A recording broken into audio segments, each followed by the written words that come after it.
नमस्कार दोस्तों, लखींदर सिंह अकेडमी में आज आपका फिर से दिल खोलकर हार्दिक स्वागत है।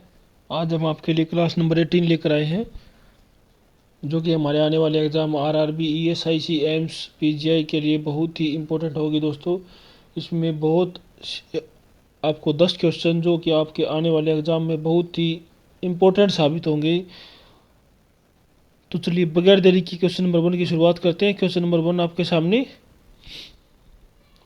A client with Alzheimer disease has been prescribed donepezil Aricept. Which information should the nurse include when explaining Aricept?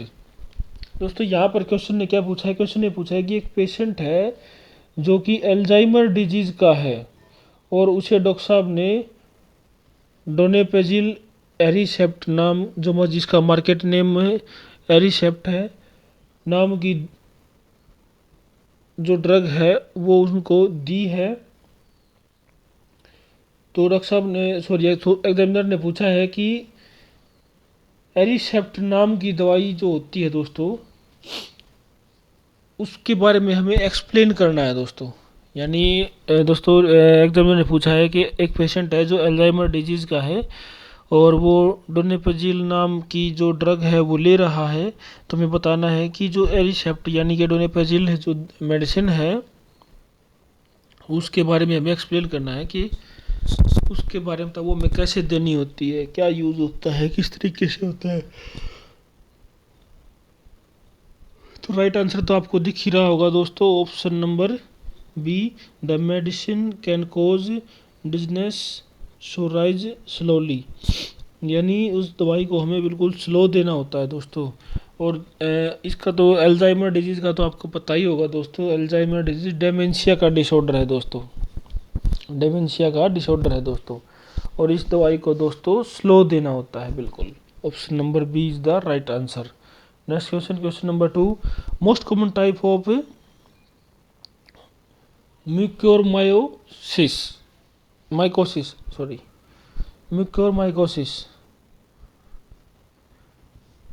Mucormycosis का मोस्ट कॉमन टाइप पूछा है दोस्तों आपसे।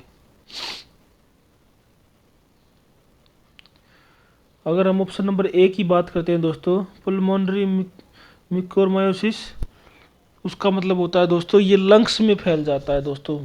ये दोस्तों जो म्यूकोरमाइकोसिस है दोस्तों, ये एक एंटी एलर्जिक बीमारी है दोस्तों।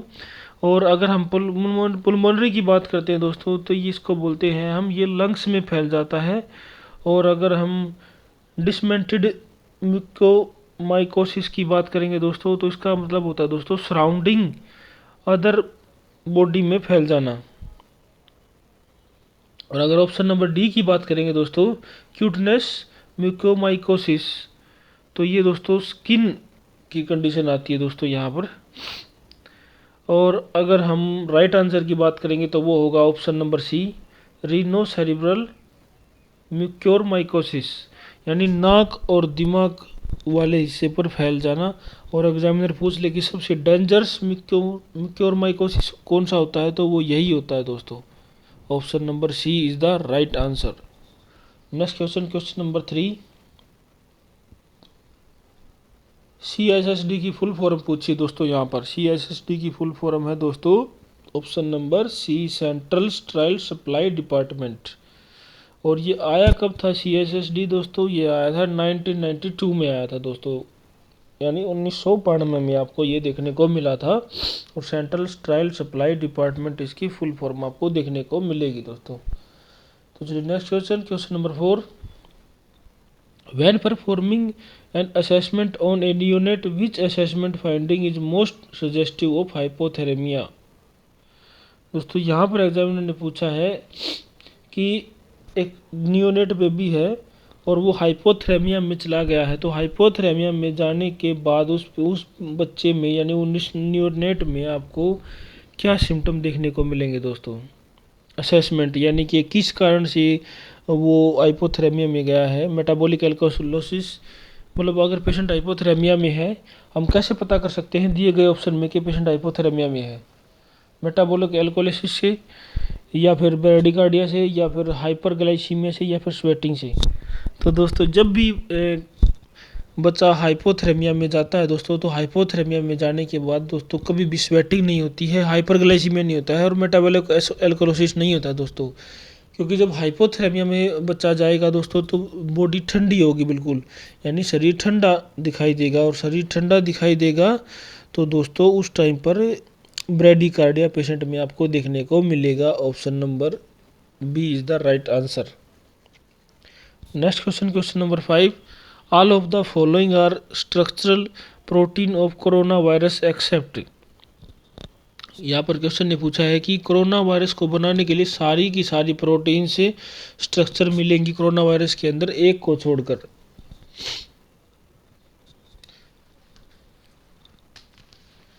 ये मैंने आपके सामने एक क्वेश्चन कोरोना वायरस का दिया है दोस्तों यहाँ पर, क्योंकि एग्जामिनर पता नहीं पूछ ले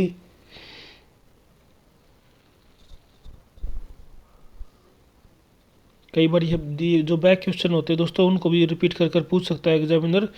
तो यहाँ पर अगर हम बात करेंगे राइट आंसर की, तो राइट आंसर तो आपको दिख ही रहा होगा, ऑप्शन डी यानी एच। एस का मतलब होता है दोस्तों स्पाइक प्रोटीन। जो कोरोना वायरस की जो सतह होती है, जो परतें होती हैं दोस्तों, वो प्रोटीन ये इन प्रोटीन से मिलकर बनी होती हैं दोस्तों। एस का मतलब है दोस्तों स्पाइक प्रोटीन। ई का मतलब दोस्तों एनवोल्पेड प्रोटीन, और एम का मतलब है दोस्तों मेम्ब्रोनस प्रोटीन, और एच की कोई स्ट्रक्चर नहीं होती दोस्तों, इसलिए ये एक्सेप्ट पूछा है तो एक्सेप्ट होगा दोस्तों, ऑप्शन नंबर डी। चलिए next question, question number 6, ratio of Dettol solution to disinfect thermometer. Dettol का डिसइंफेक्ट पूछा है दोस्तों, मतलब आप थर्मामीटर को डिटॉल से डिसइंफेक्ट कर रहे हो तो उसका रेशियो बताओ। तो दोस्तों मैं भी बताता हूँ कि एग्जामिनर पूछ लेता है कई बार 3 चीज़ों से पूछ लेता है, सेवलोन से, डिटॉल से और क्रेजोल से यानी लाइजोल से। अगर एग्जामिनर लाइजोल से पूछ ले तो 1:40 और 3 मिनट तक करना होता है दोस्तों, और सेवलोन से पूछ ले तो दोस्तों 1:20 5 मिनट तक करना होता है। और यहाँ पर जैसे डिटॉल से पूछा है, डिटॉल के बारे में पूछ ले तो 1:40 5 मिनट तक करना होता है दोस्तों। तो इसलिए राइट आंसर होगा option number B 1:40। Next question, question number 7, Valsalva maneuver can result in bradycardia. Which of the following activities will not stimulate Valsalva maneuver? Question ने पूछा है कि वेलसेल्वा मैनूवर का रिजल्ट है ब्रेडिकार्डिया। तो क्वेश्चन ने पूछा है कि ऐसा कौन सा ऑप्शन स्टिमुलेट नहीं करता है दोस्तों वेलसेल्वा को, यानी कि जो दिए गए ऑप्शन है दोस्तों उसमें से कौन सा ऑप्शन है जो वेलसेल्वा मैनूवर को स्टिमुलेट नहीं करता है। वेलसेल्वा मैनूवर दोस्तों कॉन्ट्राइंडिकेट होता है किस किस चीज़ में दोस्तों। पहले नंबर पर आता है दोस्तों हेड इंजरी के पेशेंट में, दूसरे नंबर पर आता है दोस्तों इंक्रीज्ड आईसीपी इंट्राक्रेनल प्रेशर, अगर किसी का आईसीपी बढ़ा हुआ है तो उसमें भी कॉन्ट्राइंडिकेट होता है दोस्तों, और तीसरे नंबर पर आता है दोस्तों ब्रेडिकार्डिया। और अगर किसी पेशेंट में इन एग्जामिनर क्या पूछा है, नॉट स्टिमुलेट यानी स्टिमुलेट नहीं करता है, तो दोस्तों एनीमा देंगे तब भी स्टिमुलेट होगा, गैंगिंग वाइल टूथ बर्सिंग यानी जोर जोर से बर्सिंग करेंगे तो भी स्टिमुलेट होगा, और अगर लिफ्टिंग हैवी ऑब्जेक्ट यानी कोई हैवी ऑब्जेक्ट को उठाएंगे लिफ्टिंग करेंगे तो उसमें भी होगा दोस्तों। यूज ऑफ स्टूल सॉफ्टनेस इसमें दोस्तों ये नहीं करेगा दोस्तों, स्टिमुलेट नहीं करेगा वेलसेल्वा मैनूवर को। यूज ऑफ स्टूल सॉफ्टनेस में दोस्तों हम लैक्टोलूज दे सकते हैं पेशेंट को, और पेशेंट अगर इलेक्ट्रोलूज देने के बाद पेशेंट नॉर्मली क्या होगा दोस्तों कि पेशेंट को स्टूल जो सॉफ्ट हो जाएगा और आराम से बाहर निकल जाएगा, इसलिए ये वेलसेल्वा मैनूवर को स्टिमुलेट नहीं करेगा दोस्तों। Option number A is the right answer. Next question, question number 8, rigor mortis first involve muscle of, यानी रिगार मोर्टिस का मतलब होता है दोस्तों मरने के बाद। मरने के बाद हमारी जो बॉडी है दोस्तों उसका सबसे पहले कौन सा मसल्स का कौन सा पार्ट जो होता है वो दोस्तों अकड़ जाता है दोस्तों। यहाँ पर क्वेश्चन ने ये पूछा है, अगर सीधी बात करें अगर रिगार मोर्टिस का मतलब होता है कि मरने के बाद बॉडी की कौन सी मसल्स है जो सबसे पहले अकड़ती है दोस्तों, तो सबसे पहले अकड़ती है दोस्तों जबड़ा, यानी ऑप्शन नंबर ए राइट आंसर।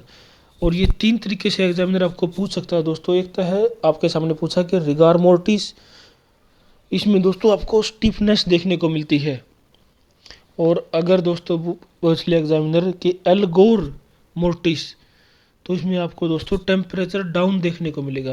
पहले नंबर पर रिगार मोर्टिस यानी कि शरीर में अकड़न, और सबसे पहले अकड़ता कौन है शरीर की, तो जबड़ा अकड़ता है मसल्स में। और एल्गार मोर्टिस में टेम्परेचर डाउन होता है दोस्तों। और लीवोर मोर्टिस में दोस्तों कलर बॉडी चेंजेज, यानी बॉडी का कलर जो होता है वो चेंज होने लगता है दोस्तों, वो नीले कलर की आपको दिखाई देगी दोस्तों। और यहाँ पर एग्जामिनर ने पूछा है कि फर्स्ट मसल्स कौन सी इन्वॉल्व होती है, तो वो होती है जौ, यानी जौ का मतलब जबड़ा दोस्तों। Next question, question number 9, when a nurse is performing surgical hands asepsis the nurse must keep hands. दोस्तों यहाँ पर एग्जामिनर ने पूछा है, क्वेश्चन ने पूछा है कि नर्स सर्जिकल हैंड वॉशिंग कर रही है, यानी कि एसेप्सिस का मतलब होता है कि इन्फेक्शन को दूर करने के लिए हैंड वॉशिंग कर रही है, सर्जिकल कोई प्रोसेस करने के लिए, तो नर्स हैंड को कैसे वॉश करेगी, यानी तरीका पूछा है दोस्तों यहाँ पर। अबव एल्बो, बिलो एल्बो, या 45 डिग्री एंगल पर, या कंफर्टेबल पोजीशन, यानी किसी भी पोजीशन में। कंफर्टेबल पोजीशन का मतलब होता है कि जैसे हम घर पर धोते हैं ऊपर नीचे करके, ऐसे ही। तो दोस्तों अगर एग्जामिनर पूछ लेता है कि सर्जिकल हैंड वॉशिंग को ही हम दोस्तों स्ट्राइल टेक्निक और इसे सॉरी दोस्तों, सर्जिकल हैंड वॉशिंग को ही हम स्ट्राइल टेक्निक और इसे ही हम दोस्तों इन्वेंसिव प्रोसीजर करने के लिए दोस्तों 3 से 5 मिनट करनी होती है दोस्तों। यानी अगर एग्जामिनर पूछ ले कि सर्जिकल हैंड एसेप्सिस या सर्जिकल हैंड वॉशिंग, या पूछ ले कि दोस्तों स्ट्राइल टेक्निक, ये तीनों चीज़ें एक ही हैं दोस्तों। और ये इसको दोस्तों हम इन्वेंसिव प्रोसीजर, यानी कि जो एसेप्सिस या इन्वेंसिव दोस्तों एक ही होता है कि इन्वेंसिव का मतलब इन्फेक्शन को ख़त्म करने के लिए। और करनी कितने टाइम तक होती है दोस्तों, 3 से 5 मिनट तक हमें इसको करना होता है दोस्तों। और करना होता है दोस्तों अबव एल्बो, अबव एल्बो हमें इसे करना होता है दोस्तों। यानी जो एल्बो होती हैं वो बिल्कुल नीचे की तरफ रहेंगी, और पानी को हम ऊपर से डालेंगे और पानी बिल्कुल नीचे जाएगा दोस्तों। और हाथों को हमें बिल्कुल सीधा रखना होता है दोस्तों, मोड़ कर, मतलब मोड़ के फोल्ड करके और सीधा रखना होता है दोस्तों, और ताकि वो पानी जो है नीचे जाता रहे। Option number A is the right answer. चलिए नेक्स्ट क्वेश्चन इस सीरीज का लास्ट क्वेश्चन दोस्तों, और बोर्ड बहुत ही इंपॉर्टेंट क्वेश्चन है दोस्तों ये। A nurse educator of college health course is discussing tattoos with class. Which type of hepatitis associated with tattoos should the nurse include in the teaching plan? दोस्तों यहाँ पर question ने पूछा है कि नर्स है वो कॉलेज के अंदर, यानी हेल्थ कॉलेज कोर्स के अंदर टैटू के बारे में पढ़ा रही है, समझा रही है क्लास के अंदर, कि जो टैटू हम अपनी बॉडी पर बनवाते हैं दोस्तों, उस टैटू के बनवाने से हमें कौन सा हेपेटाइटिस होने के चांस सबसे ज़्यादा रहते हैं दोस्तों। यानी क्वेश्चन का सीधा सीधा मतलब है कि अगर टैटू बनाने से सारी बॉडी के अंदर कौन सा हेपेटाइटिस के चांस सबसे ज़्यादा बढ़ जाते हैं दोस्तों, तो सबसे ज़्यादा बढ़ जाते हैं दोस्तों option number C, hepatitis C के सबसे ज़्यादा चांस बढ़ जाते हैं दोस्तों। इसे ही हम दोस्तों ये आरएनए वायरस भी बोलते हैं, और इसे ही हम HCV भी बोलते हैं दोस्तों। सबसे ज़्यादा चांस इसके बढ़ जाते हैं दोस्तों। तो चलिए दोस्तों ये थी क्लास नंबर 18 आपके सामने। कल हम क्लास नंबर 19 लेकर आएंगे आपके सामने, जो कि बहुत ही इंपॉर्टेंट साबित होगी दोस्तों। थैंक यू दोस्तों।